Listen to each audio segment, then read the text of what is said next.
Ito muna yung ating mga kaibigan hinihintay nyo. Hinihintay din namin. Stewardess side. Up. Ito kaya stewardess natin sa Vancouver. Hey!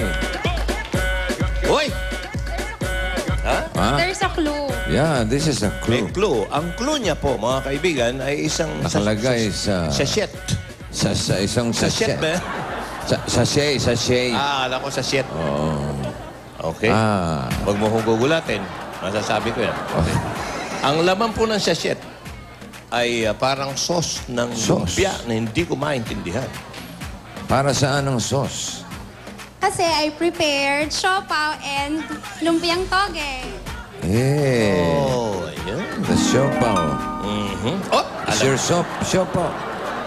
Matigas-tigas ang siopaw mo. natural, alam niyo na po mga kaibigan. Para ang sa tamang mga hindi nakakaalam pa, Ang tamang pagkain ng siopaw para mapakinabangan ng iba pa. ng marami. Oo.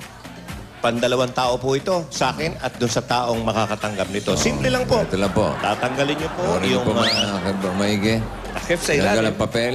Itatabi ang papel. Tatabi ang Huwag papel. niyo itatapon. Dahil, oh, pipindutin niyo po ng paharap na ganyan at titirahin niyo. Tapos, ibabalik ang papel at ibabalik sa plato. Yung susunod, pwede pa kainin niya. Ganun po. Yan ang ating siopaw tip for today. At, hindi na gumamit ng sachet. Hindi na. Kasi mahirap pang buksan to. Ito ba'y kaya mo? Ay, ang bastos na stewardess, nawawala.